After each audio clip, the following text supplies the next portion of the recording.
arkadaşlar, Hamarat Bebek YouTube kanalıma hepiniz hoş geldiniz. Bugün sizlere 1,5-2 yaş bebeklerimiz için uygun olan toplamda 2 yumak Nako Elite Baby ile hazırlamış olduğum bu şirin hırkanın yapımını paylaşmak istiyorum arkadaşlar.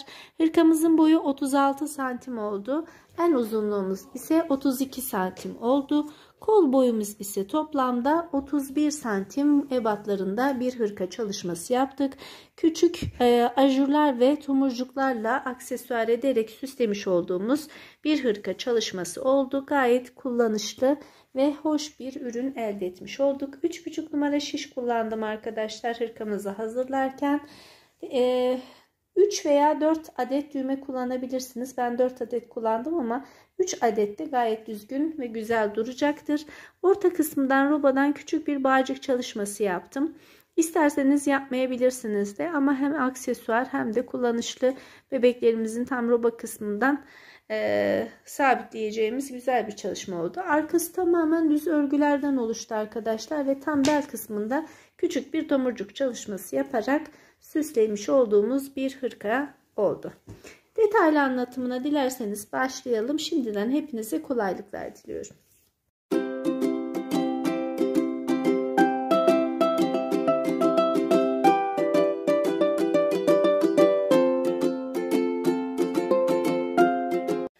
Evet arkadaşlar artık hırkamızı anlatmaya başlayabiliriz. 2 yumak kadar Nako Elite Baby kullanacağım. Renk numaram 10325 ve 3,5 numara şiş ile hazırlayacağım. Eli biraz daha sık olan arkadaşlar 3,75 4 numara şiş de kullanabilirler. Şimdi ilk önce yakamız ile başlayacağız. 1 metre uzunluğunda ipimi bırakıyorum ve yakamıza şöyle 1 metre kadar 80 ilmek takarak başlayalım. Bu 80 ilmeğimizi 4 sıradan oluşacak şekilde haroşalarımızı örelim. 4. sıra haroşamızı örerken de 1. ilkebimizi açmamız gerekiyor. Ve tekrar 4. sıramızı tamamladığımızda da model roba sayı kurulumlarına başlayacağız. Aynı zamanda arkadaşlar tomurcuk çalışması yapacağımız bir örnek olacak. Ajur kullanacağız. Robadan artırmayla pile deseni vereceğiz. Kolay ve şık kullanımlı bir hırka hazırlamış olacağız. 2, 4, 6, 8, 10, 12, 14, 16, 17, 18, 19, 20. Evet arkadaşlar 80 ilmeğimizi 3 dişten oluşacak şekilde haroşamızı ördük. 4. sıramıza başlarken son 5 ilmeğimiz kalana kadar haroşalarımıza devam ettik. Kız bebekler için öreceğimizden dolayı sağ yana gelecek şekilde ilikebimizi açmamız gerekiyor. Son 5 ilmek kaldığında 2 ilmeğimi birlikte alarak bir kesme yaptım ve tekrardan doladım. Böylelikle 1. ilikebimizi açtık ve her 12 diş haroşa arayla toplamda 3 kez ilikebi açacağım hırkamız için. Şimdi 4. sıra haroşalarımızı da tamamlıyorum başa kadar. Ve tekrar başa döndüğümde artık model kurulumuna başlayabiliriz. Robamızın sayılarını ayarlayabiliriz.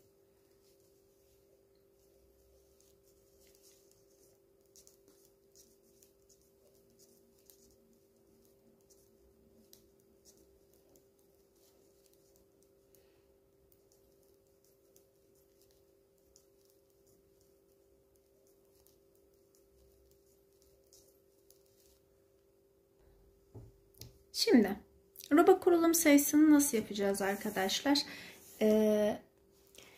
Ajur çalışması yapacağımız bir yelek olduğu için arkadaşlar. Şimdi 80 ilmeğimizi şu şekilde ayarlayacağız. Önlerimiz 15 ilmek olacak. Ajurlarımız 2'şer ilmekten oluşacak. Bu 15 ilmeğimizin arkadaşlar 6 ilmeği patlarımız için haroşa olacak. Geriye kalan 9 ilmeğimiz ise 6 artı 9 diyelim. Önlerdeki ajur çalışmamız için kullanacağız. Kollarımız 10'ar ilmekle başlayacak. ve tekrardan ikişer ilmek haroşadan oluşacak ajur artırmalarımız olacak ve arkamız 22 ilmekten olacak. Toplamda 80 ilmeği oluşturmuş olacağız arkadaşlar sayılarımızla. Şimdi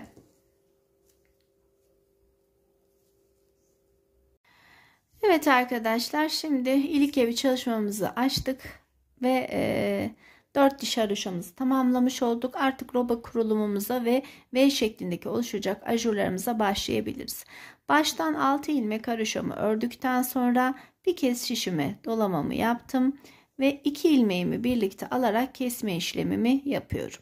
Daha sonra 1, 2, 3, 4, 5 ilmeğimi arada düz ördükten sonra şişime tekrardan doluyorum ve doladığım ilmeğimi kesmem gerekiyor.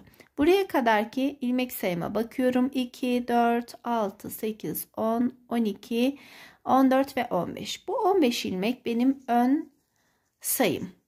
Doladım. 2 ilmek haroşamı ördüm. Ajur artırmam için tekrardan doladım ve kol bedenimiz 10 ilmekten oluşuyor demiştik arkadaşlar. Şimdi doladıktan sonra 4, 5, 6, 7, 8, 9, 10 ilmek düzümü ördüm. Bir kez daha doladım. 2 ilmek ajurlarımın ortası için haroşamı ördüm. Tekrar doladım.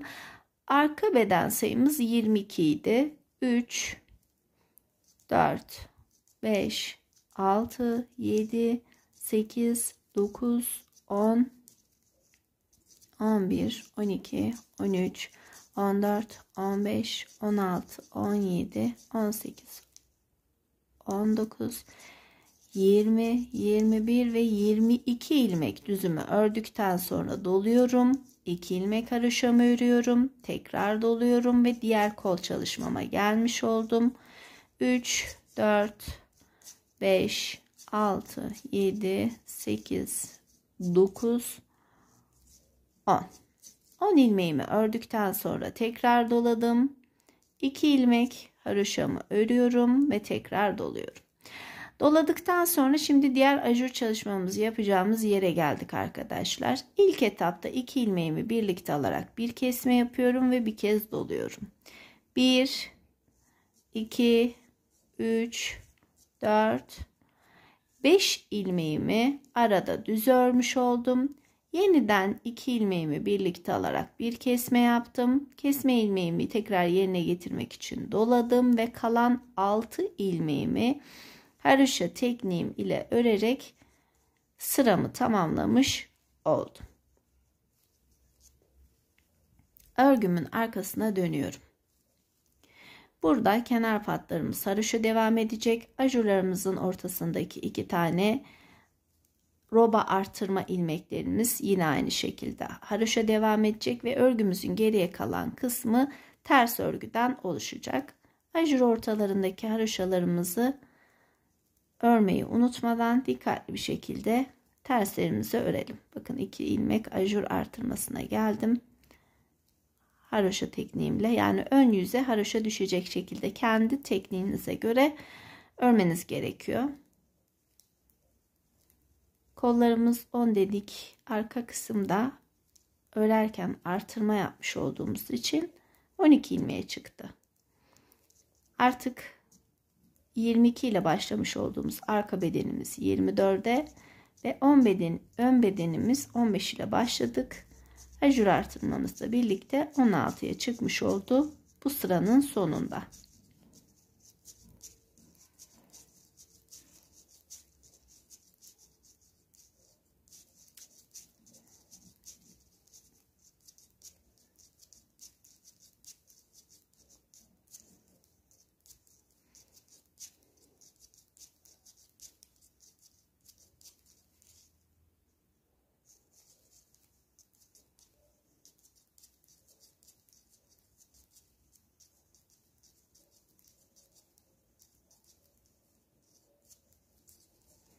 İki ilmek haroşamı ördüm ve diğer yanıma kadar gelmiş oldum ve 16 ilmeğimi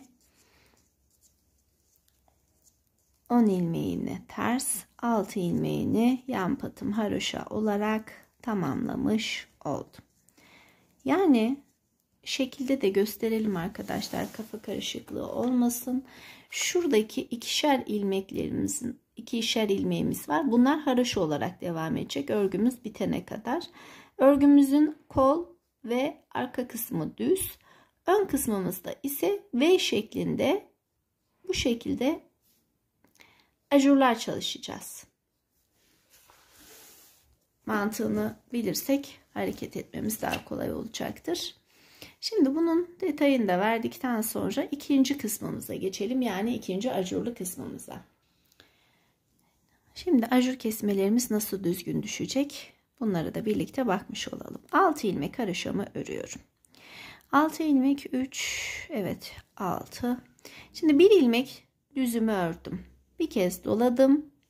İkinci ilmeğimin yönünü değiştirdim ve 2 ilmeğimi birlikte alarak kestim. Böylelikle ajurumu içe doğru kaydırmış oldum. 1, 2 ilmeğimi ördükten sonra tekrar bakıyorum arkadaşlar. Takip eden 2 ilmeğimi birlikte alarak kesiyorum ve burada tekrar doluyorum. Doladıktan sonra 1, 2, 3 ilmek düz örüyorum. Yani ajurlarımı içe doğru kaydırmış oldum. Rob artırmam için doladıktan sonra 2 ilmek haroşa, bir kez daha doladım ve bu sırada toplamda 12 ilmek arada düz örmem gerekiyor kolum için.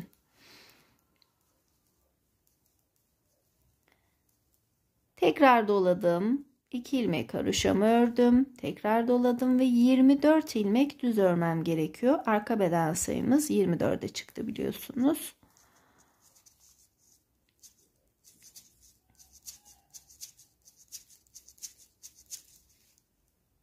...24 ilmeğimi ördükten sonra doladım. Ortada 2 ilmek haroşamı ördüm. Tekrar doladım ve tekrar kol beden çalışmamıza gelmiş olduk. Kameramda şöyle net görünüyordur.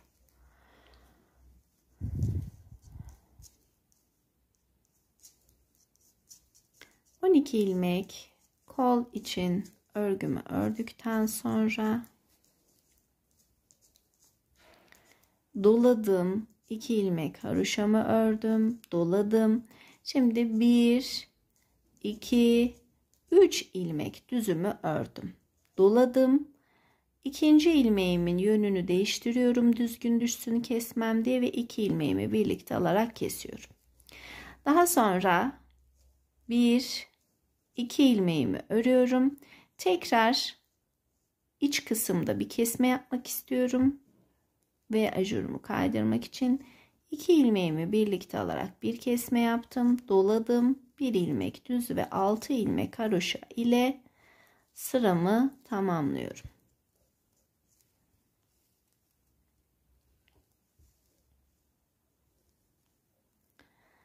Gördüğünüz gibi şimdi ajurlarımızın ortasında 4 tane ilmeğimiz kalmış oldu ve ajurlarımız V şeklinde içeriye doğru küçülmüş oldu.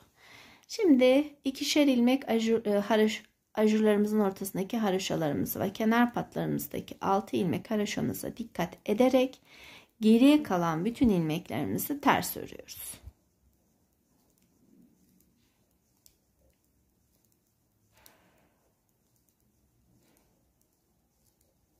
Bakın 2 ilmekli haroşa kısmıma geldim. Haroşalarımı ördükten sonra kol bedenine geçtik. Yani bu haroşalarımız örgümüz bitene kadar devam edecek. Üçüncü kısmımıza başlayalım şimdi arkadaşlar. Üçüncü kısmımızda yine 6 ilmek haroşamızı örüyorum. Bu kez 1, 2 ilmek düzüm örüyorum. Bir kez doluyorum. İkinci ilmeğimizin yönünü değiştirerek ikisini birlikte alıyorum. Burada tekrardan ikinci ilmeğimizin yönünü değiştirelim. Kesmemiz düzgün düşsün. İkisini birlikte alarak tekrar kestim ve bir kez daha doladım. Üçüncü ve ajurlarımızı yapmış olduk. Bakın burada bir küçültmeye doğru gittik ve ajurlarımız içe doğru devam etmiş oldu. Şimdi kollarımız için ajur artırmalarımız devam ediyor.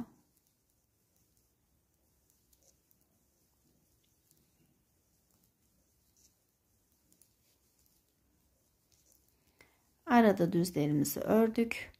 Sabit olan 2 ilmek haroşama geldiğimde sağına ve soluna birer tane artırma yapıyorum. 2 ilmek haroşa tekrar arttırdım ve arka bedenimize başlamış olduk.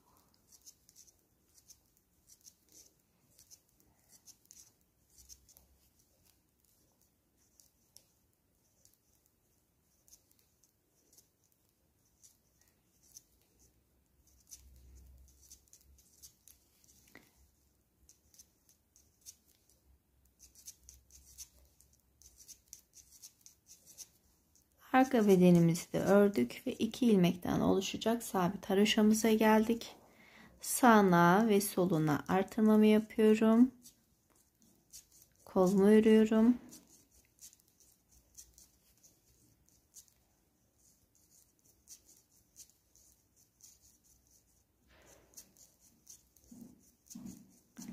Ve diğer bedenimizin için artırmalarımızı tamamlıyorum. 3, 4, 5 ilmek düzüme ördükten sonra doluyorum. İçe doğru kesmemi yapıyorum. Tekrar ikinci ilmeğimin yönünü değiştirmem gerekiyor. Çünkü sola doğru bir kesim olacak düzgün düşsün diye. Yine 2 ilmeğimi birlikte alarak kesmemi yapıyorum ve doluyorum. 2 ilmek düzüm ördükten sonra 6 ilmek haroşam ile sıra sayımı tamamladım ve evimiz oluşmuş oldu. Arka bedenimiz yine aynı şekilde ters örgüden ibaret. Ajur ortalarımız 2'şer ilmek haroşa tekniği.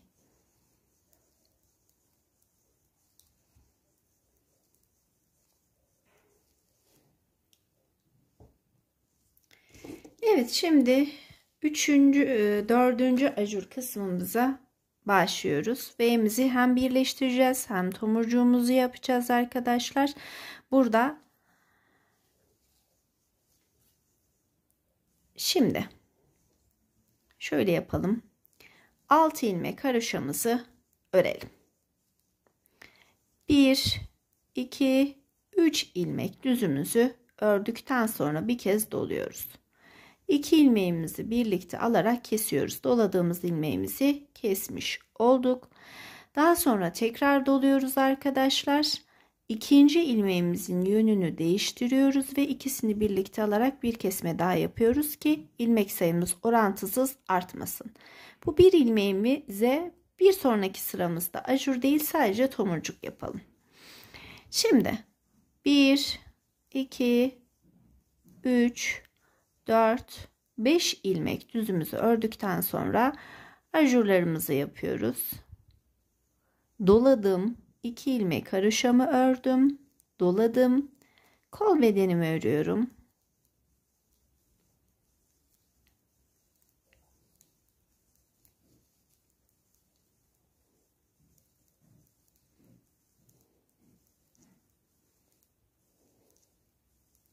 Doladım. Arka bedenim için haroşalarımı ördükten sonra arkadaki düzlerimi örüyorum.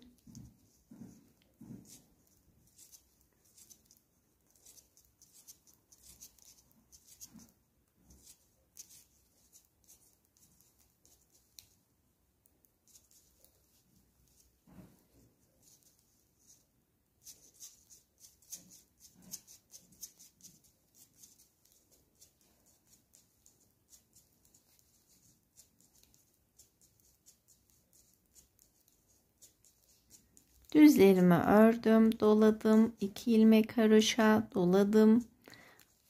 Kolumun diğer kısmı için düzlerimi örmeye devam ediyorum.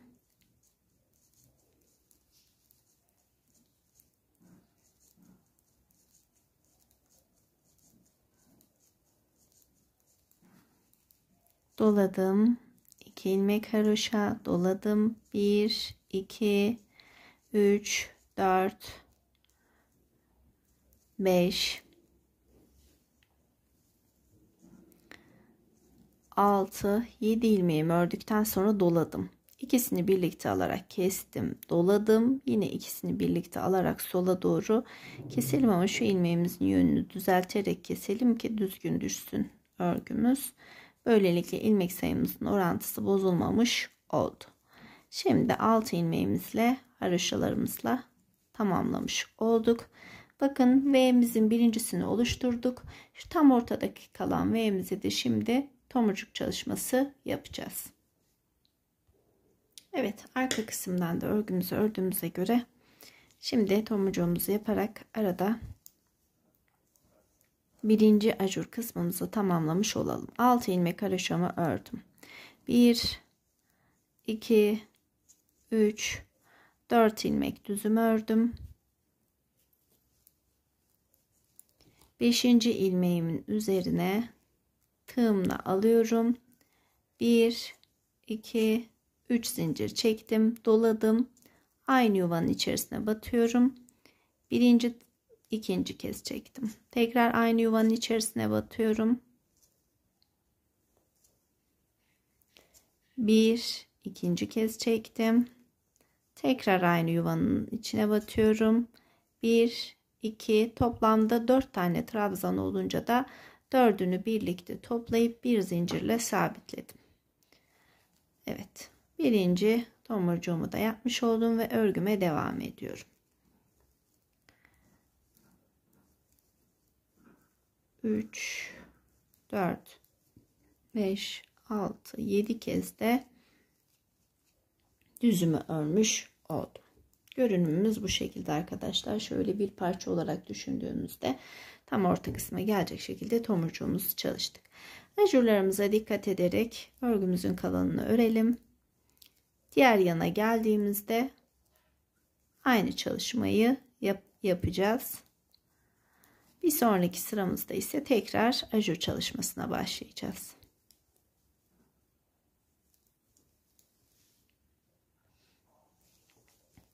Evet, diğer yanımıza geldik. Doladıktan sonra 2 3 4 5 6 7 8 9 ilmeğimi örüyorum.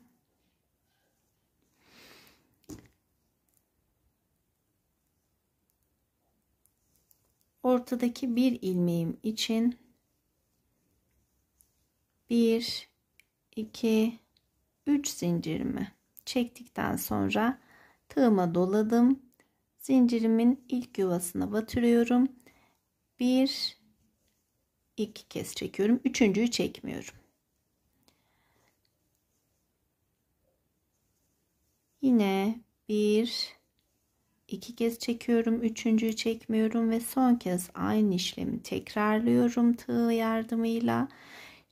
Tığımda 4 ilmek kaldığında dördünü birlikte çekerek bir zincirle sabitliyorum. Şimdi kalan ilmeklerimi düz ve haroşa 6 ilmekle sıramı tamamlamış oldum. Birinci sıra tomurcuğumuzu da oluşturmuş olduk. Bakalım şöyle son durumumuza. Şimdi buraya kadar kaç sıra artırma yapmış olduk örgümüzde arkadaşlar? 2 4 5. sıramıza başlayacağız. Toplamda robamızı 20 kez artıracağız hırka çalışması olduğu için ve her seferinde bu aynı V şeklinde, yani şu yapmış olduğumuz işlemi her seferinde tekrarlayacağız. Bu V'lerimiz robamız bitene kadar devam edecek. Şimdi arka bedeni ördükten sonra ikinci ajurlu kısmı da birlikte kuralım. Evet arkadaşlar, şimdi bakıyoruz. Tomurcuğumuzu oluşturduktan sonra arka taraftan örgümüzü ördük geldik ve artırma sıramız 1 2 3 4 5 kez artırmış olduk. 6. artırmamıza başlıyoruz. Bu demektir ki bu ve çalışmasından ve tomurcuktan toplamda 4 kez çalıştığımızda robamız bitmiş olacak. Çünkü 20 artırmadan oluşacak robamız ve her 12 diş haroşa arayla da ilik evi çalışması yapacağımızı söylemiştik. Toplamda 3 kez ilik evi açacağız. Şimdi tekrar başlayalım. 6 ilmek haroşamızı örerek. İlk etapta ne yapmıştık? Birinci sırada hatırlarsanız arkadaşlar, doladık. Daha sonra ikinci ilmeğimizin yönünü değiştirdik ve 2 ilmeğimizi birlikte aldık. Arada 1, 2, 3, 4, 5 ilmeğimizi ördük. Bu arada ipimizin dolaşıklığını düzeltelim. Şimdi bakıyoruz, tıpkı bu kısımdaki gibi arkadaşlar. Ne yapmıştık? 5 ilmeğimizi ördükten sonra şöyle katımızı açalım. Şu birinci kısmımıza bakıyoruz. İkinci ilmeğimizin yönünü değiştirdik. 2 ilmeğimizi birlikte alarak kesme işlemi yapmıştık ve dolamıştık.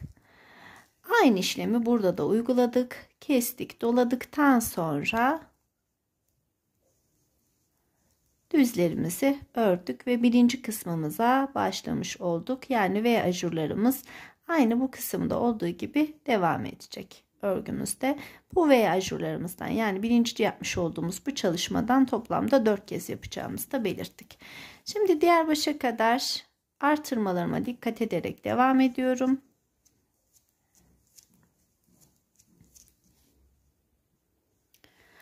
Evet arkadaşlar, yine aynı kısmımızdayız. Şimdi burada bir adet kesim doluyorum. 2, 4, 6, 8, 9 ilmek bakıyorum. 2, 4, 6, 8, 9 ilmek kalmış arkadaşlar. Bu 9 ilmeğimin ilk önce ikisini birlikte alarak kesiyorum. Doluyorum. 1, 2, 3, 4, 5 ilmek arada örüyorum. Daha sonra bu 2 ilmeğimi birlikte alarak kesiyorum ve bir kez daha doluyorum. 6 ilmek haroşamızı örerek örgümün ikinci ajurlu V kısmının kurulumunu yapmış oldum. Tıpkı birinci kısımdaki gibi arkadaşlar, her seferinde V'lerimizi içe doğru kaydırarak devam ediyoruz ve en sonuncu sıramızı ördükten sonra da tam ortaya bir tomurcuk yaparak ilerliyoruz örgümüzde. Evet arkadaşlar, hırkamız için toplamda 4 kez tomurcuk çalışması yaptık. 4 kez ajur modelimizi uyguladık. Aynı zamanda toplamda 20 kez de roba artırması yapmış olduk. Artık örgümüz için kol çalışmalarına başlayacağımız kısımdayız arkadaşlar. Ve bu kısımdan itibaren ajur çalışmasını artık yapmıyoruz. Örgümüz için bitirmiş olduk ajur çalışmalarımızı. Şimdi örgümde yan patlarım için 6 ilmek haroşalarımı ördükten sonra kol hizasına gelene kadar bütün ilmeklerimi düz olarak örüyorum.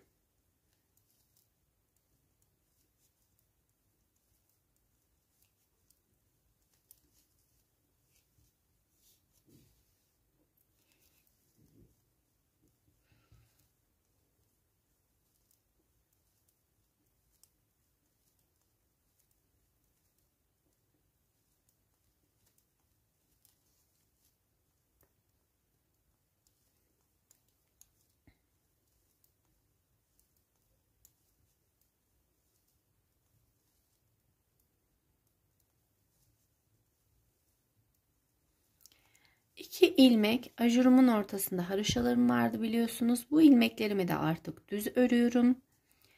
Ve şimdi kol ilmeklerimize başlamış olduk. Ve kolumuzda toplamda 50 ilmeğimiz mevcut. Bu 50 ilmeğimizi düz olarak örüyorum.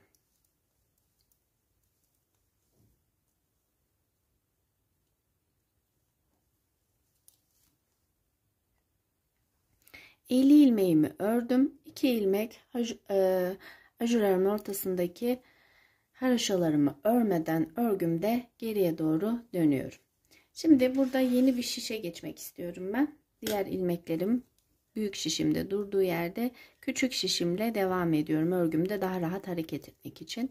Şimdi bu kolum için 50 ilmeğimi tekrardan ters olarak örüyorum. Şu an sadece kol ilmeklerimizi öreceğiz arkadaşlar ve toplamda 3 kez de kesme yaparak ilerleyeceğiz. Biraz geniş bir kol durumu olacak. Bunun için 3 kez, yani toplamda 6 ilmek kesmemiz yeterli olacak. Şimdi gidiş bir dönüş 2 olarak düşündüğünüzde 20 sıra ön yüzden düz, arka yüzden ters olarak örgümüzü örmeye devam edelim. 20 sıramızı ördükten sonra ilk kesmemizi birlikte yapalım.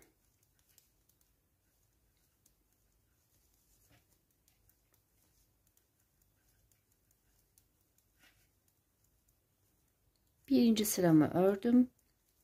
İkinci sıram tersten.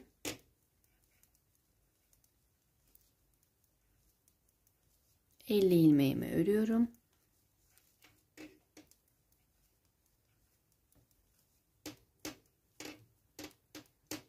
Şimdi burada örgümde dönüyorum. Büyük şişimi biraz daha genişleterek şişimin diğer ucunu alıyorum ve sadece 50 ilmeğimizi örmeye devam edelim. Evet arkadaşlar, 20 sıra ördük. Gidiş 1, dönüş 2 olarak. Sayıdan emin olmak isterseniz eğer tam dönüş yapmış olduğumuz yerden itibaren ters örgümüzü sayarsanız 2, 4, 6, 8, 10, 12, 14, 16, 18 ve tam 20 sıra örmüş olduk. Şimdi örgümüzde ön yüzümüze dönüyoruz. Baştaki 2 ilmeğimizi birlikte alarak bir kesme yapıyoruz. Daha sonra son 2 ilmeğimiz kalana kadar örgümüze devam ediyoruz. Son 2 ilmeğimizi yine birlikte alarak kesme işlemimizi yapmış olacağız. 50 ilmekten oluşan örgümüz 48 ilmeğe düşmüş olacak.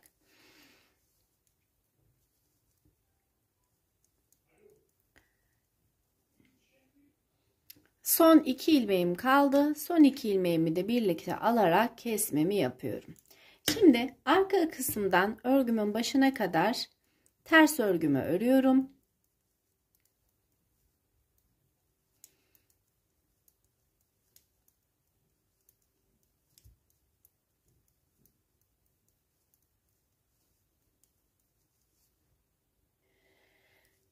Ön yüze döndüğümde şimdi gidiş 1, dönüş 2 olarak saydığımızda toplamda 14 sıra daha öreceğiz kolumuzu ve 14 sıra ördükten sonra bir kesme işlemi daha yapacağız. Gördüğünüz gibi kolumuz bu şekilde örgümüzde ilerliyor. Evet arkadaşlar, gördüğünüz gibi 14 sıra daha ekledik kolumuzun uzunluğuna. Şimdi yine ikinci kesmelerimizi tıpkı ilk kesmelerimiz gibi burada da yapıyoruz. İlk önce ilk 2 ilmeğimizi birlikte alarak bir kesmemizi yapıyoruz. Son 2 ilmek kalana kadar düzlerimi örüyorum. Son 2 ilmek kaldığında ikisini birlikte alarak 48 ilmek olan kolumu 46 ilmeğe düşürmüş oluyorum bu kesmemle birlikte.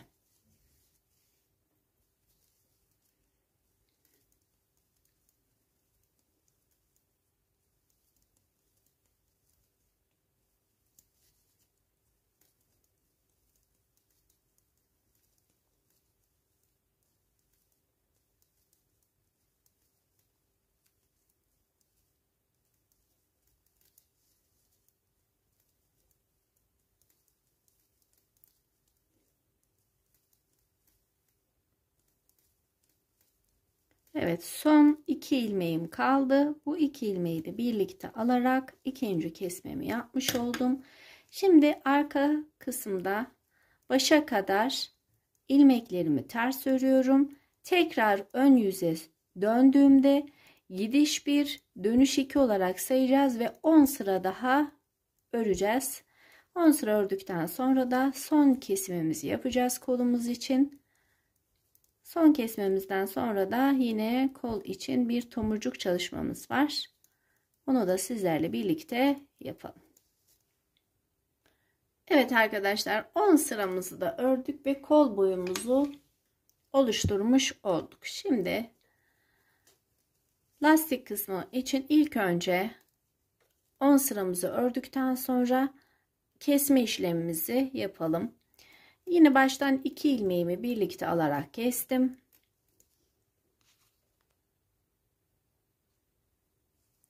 Son 2 ilmeğim kalana kadar düzlerimi örmeye devam ediyorum.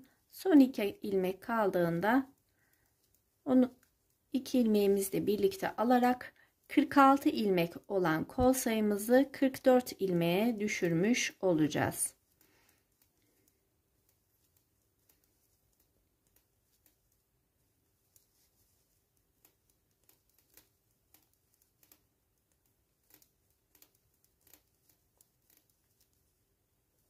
İpimizin katının açılmamasına dikkat edelim. Orta kalınlık iplerde en büyük sorunumuz ipimizin katının açılmasını örerken. Şimdi son 2 ilmeğimi birlikte aldım. 44 ilmeğe düşürdüm. Dönüşte yine bütün ilmeklerimi başa kadar ters örüyorum.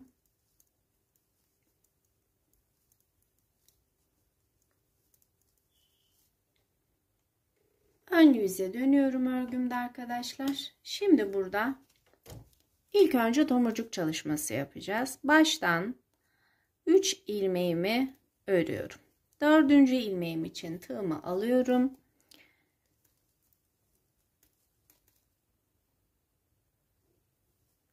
Bir, 2, 3 zincir çektim. Aynı yuvanın içerisine batıyorum. 1, 2 trabzan yaptım. Yine aynı yuvanın içine batarak ikili trabzan yapıyorum. Üçüncüsünü çekmiyorum. Ve yine aynı yuvanın içerisine trabzan yapıyorum ve 4 ilmekten oluştuğunda 4'ünü birlikte toplayarak tomurcuğumu oluşturuyorum. Bunu 5 de yapabilirsiniz arkadaşlar ama ben kol ağzında çok kaba durmasını istemediğim için 4 tane ilmek oluşturarak yapmayı tercih ettim. Tomurcuğumdan sonra sayıyorum. 1, 2, 3, 4, 5, 6. Şöyle bakalım aradaki mesafeye 7 ilmek bırakalım. 8. ilmeğimize tomurcuğumuzu yine yapalım. 1, 2, 3 zincirimi çektim. Doladım. Aynı yuvanın içerisine batarak ikili trabzan. Yine ikili trabzan.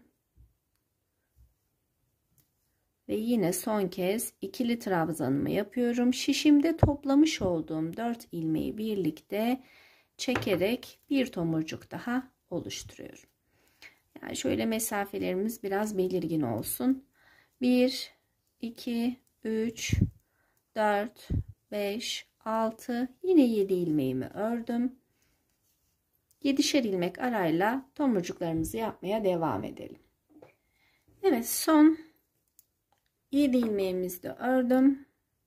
Ve sondan bir önceki ilmeğime denk geldi son tomurcuğum. 3 ilmeğimde başlarken bırakmıştık. 2 tomurcuğumuzun arası bitimde 4 ilmekten oluşmuş olacak. Şimdi son tomurcuğumu yapıyorum. 4'ünü birlikte çektim. Ve son ilmeğimizi de aldık. İşte kol kısmımızda da tomurcuklarımızı oluşturduğumuza göre şimdi geriden bütün ilmeklerimizi ilk etapta ters örelim.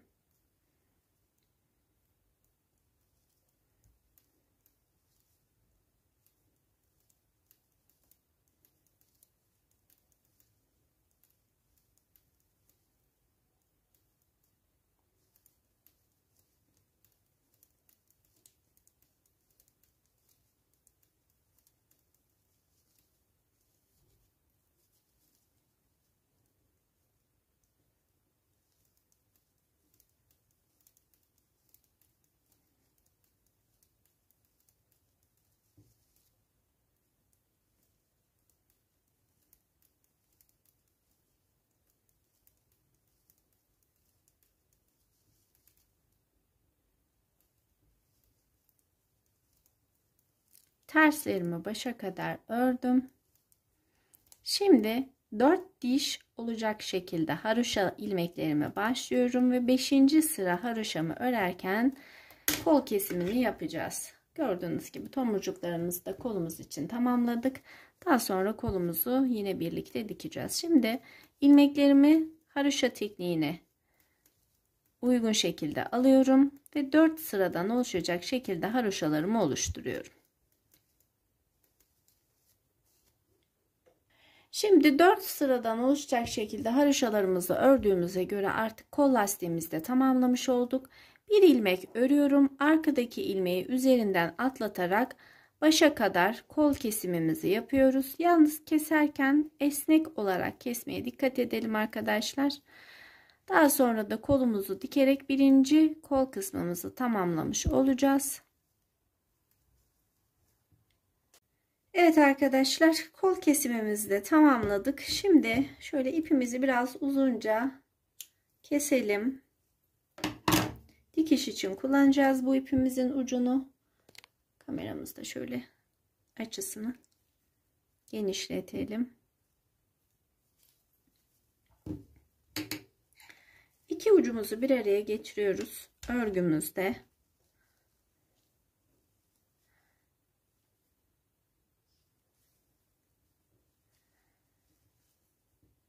Tam baş kısmından iğnemi geçirerek şimdi ilk önce haroşa dönüşlerimdeki patı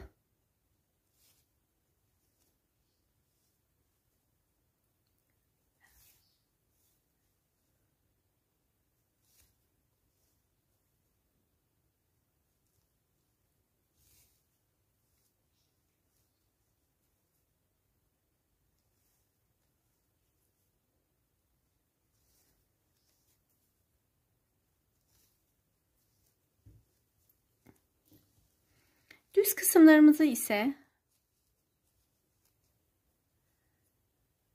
dönüşlerdeki oluşan V'lerimizin karşılıklı aynı sıra sayısına denk getirerek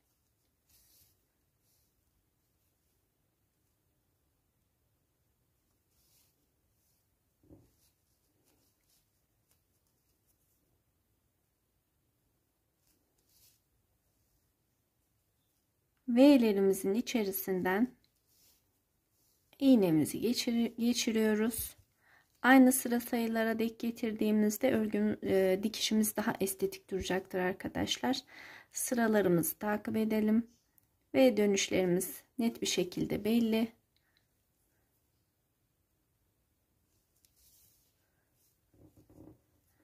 Bakın şu şekilde sıkıladığımızda çok estetik bir dikişe sahip olmuş oluyoruz.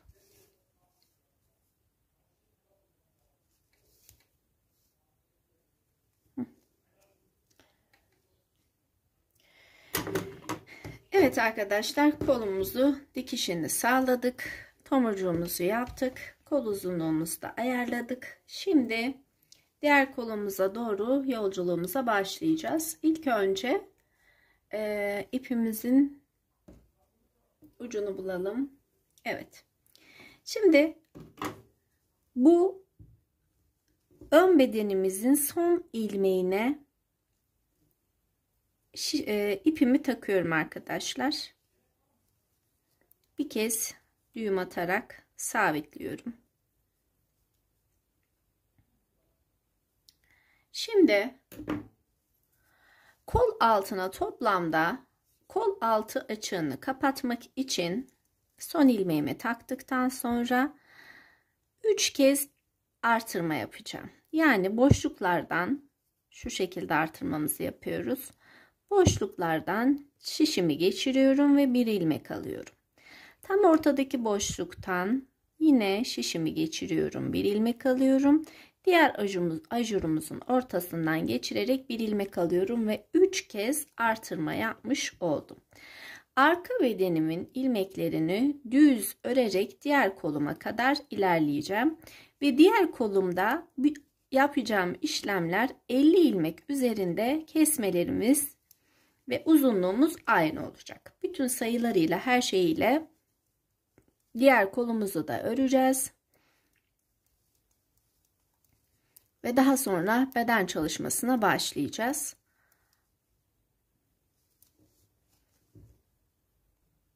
Evet, arka bedenimiz için düzlerimi ördüm. 2 ilmek haroşamı arka bedenime dahil ettim. Şimdi kol ilmeklerime başlıyorum. Kol ilmeklerim için 50 ilmeğimi yine diğer ikili ajurumun ortasındaki ilmeğe kadar örüyorum ve tekrardan dönüşümü sağlıyorum. İlk önce 20 sıra gidiş 1 dönüş 2 olarak 20 sıra örüp kesme yapacağız. Daha sonra 14 sıra örüp kesme yapacağız. Ve daha sonra 10 sıra örüp 3. kesmemizi yaparak 44 ilmeğe kol sayımızı düşüreceğiz. Tomurcuklarımızı yaparak lastik çalışmasını yapacağız. Sayılarımız birebir aynı olmak durumunda arkadaşlar. Kısaca özetleyecek olursak. Şimdi ben bu kolumu da tamamlayıp gelmek istiyorum. Bu 2 ilmeklik haroşa kısmını almıyorum. Onun önündeki ilmeğe kadar örüp döneceğim. Evet arkadaşlar, 2 kolumuzu da tamamlamış olduk. Şu şekilde son halinde paylaşayım. Kolumuzun birinci hali. Bu kısmımız da ikinci hali. Şimdi kol altı artırmasıyla beden kısmımıza geçişimizi yapacağız. 2, 4, 6, 8, 9, 10. sıramızı aynı zamanda örüyoruz örgümüzde. 2 sıra sonra da 3. ve son ilkebimizi açmamız gerekiyor. Örgümüzde şu arka bedenin son ilmeğine yine düğüm olarak ilmeğimi takıyorum. Burada artırma yapmamız gerekiyor arkadaşlar.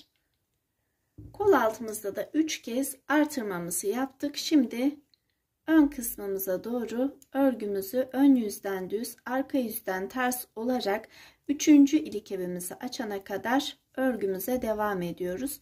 3. ilkebimizi açtıktan sonra küçük bir roba çalışması yapacağız arkadaşlar. Hem tomurcuk hem de artırma yapacağımız robadan sonra genişleyecek bir çalışmamız var ve ondan sonra örgümüz düz olarak devam edecek. Şimdi ben 3. ilkebimi, her 12 sırada bir ilkebi açıyorduk biliyorsunuz. 3. ilkebimi açıp geliyorum. Daha sonra roba çalışmasını birlikte yapalım. Evet arkadaşlar, 3. ilkebimizi de açtık. Şimdi küçük bir robada aksesuar çalışması yapacağız. Robamızın bitiminde diyelim, daha doğru ifadeyle, ve bedenimizi sadece düz örgüyle tamamlayacağız. Şimdi burada yapmamız gereken işlemimiz,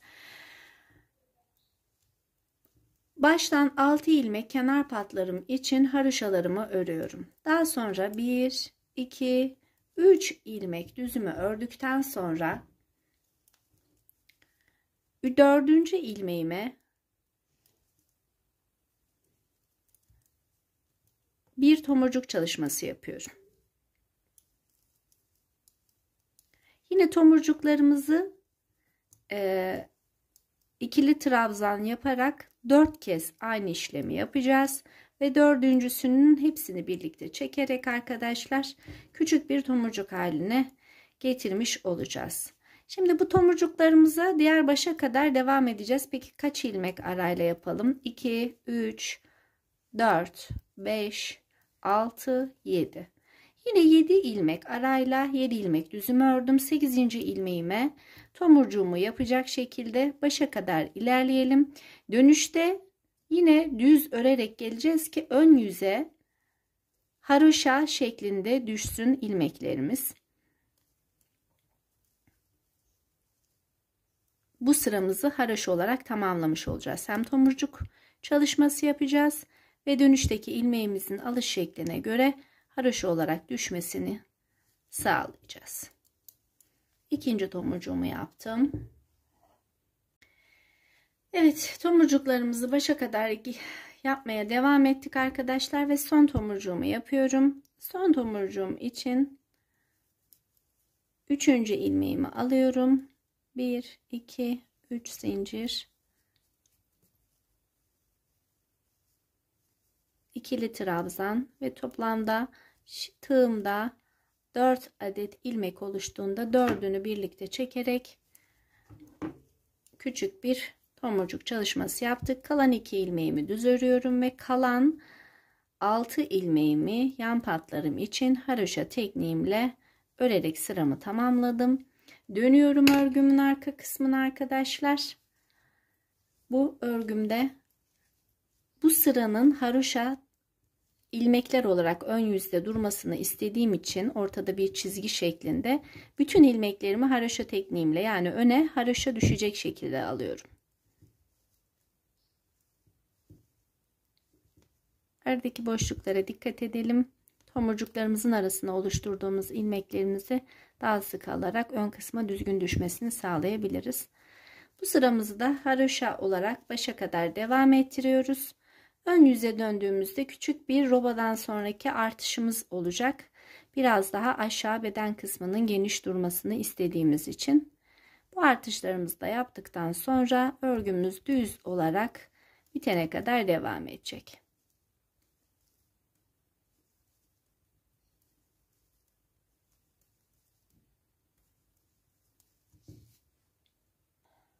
Evet, dönüşte gördüğünüz gibi arkadaşlar sıramızı haroşa ilmekler olarak tamamlamış olduk. Şimdi son çalışmamız olarak baştan 6 ilmek kenar patımı örüyorum. Daha sonra baştan 1, 2, 3 ilmek düzümü örüyorum. Burada bir adet gizli artırma yapıyorum. 3 ilmekten sonra gizli artırma yaptım. Şimdi 1, 2, 3, 4, 5, 6, 7, 8, 9, 10. 10 ilmeğimi ördüm. Bir gizli artırma daha yaptım.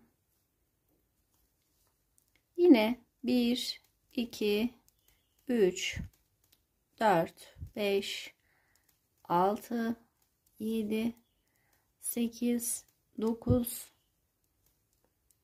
10. 10 ilmeğimi ördüm. Bir gizli artırma daha yaptım. Yine sayıyorum. 4, 5, 6, 7, 8, 9, 10. 10 ilmeğimi ördüm. Bir gizli artırma daha yaptım. Başa kadar bu şekilde ilerliyoruz. Dönüşte ilmeklerimizi tamamen ters örüyoruz ve bundan sonra örgümüz ön yüzden düz, arka yüzden ters olarak beden boyu oluşana kadar devam edecek arkadaşlar. Sadece düz ve ters örüyoruz ve 6'şer ilmek yan patlarımıza dikkat ediyoruz. Bunun haricinde yapacağımız artı bir işlemimiz yok. Gizli artırmayı en son 2, 4, 6, 8, 10 burada yapmam gerekiyor. Şimdi beden boyu oluşana kadar devam edip gelelim.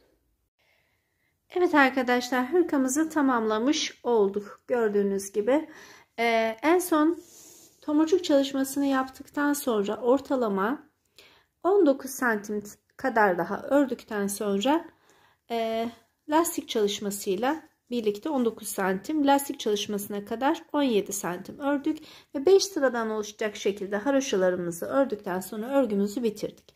Örgümüz şu an için 1,5-2 yaş bebeklerimiz için uygun bir ölçüde oldu arkadaşlar. Omuz hizasından ölçtüğümüzde 36 santim, en hizamızı ölçtüğümüz zaman da 32 santim ve kol boyumuz toplamda 30 santimlik bir örgü elde etmiş olduk arkadaşlar. Tabii ben aksesuar çalışması olarak roba çalışmasındaki artırmalardan sonra, tomurcuklarımız ve haroşa örgümüzden sonra örgüm bitince böyle bir zincir çalışması yaptım veya bir bağcık çalışması yapabilirsiniz. Düz örgümün aralarından geçirerek de küçük bir aksesuar çalışması yaptım ve toplamda 4 adet de düğme kullandım. İsterseniz 3 adet düğme ile de örgümüzü tamamlayabilirsiniz ve arkası tamamen düz örgülerden oluşmuş oldu. Yeni anlatımlarda görüşüp buluşmak dileğiyle, sevgiyle kalın, takipte kalın, hoşça kalın.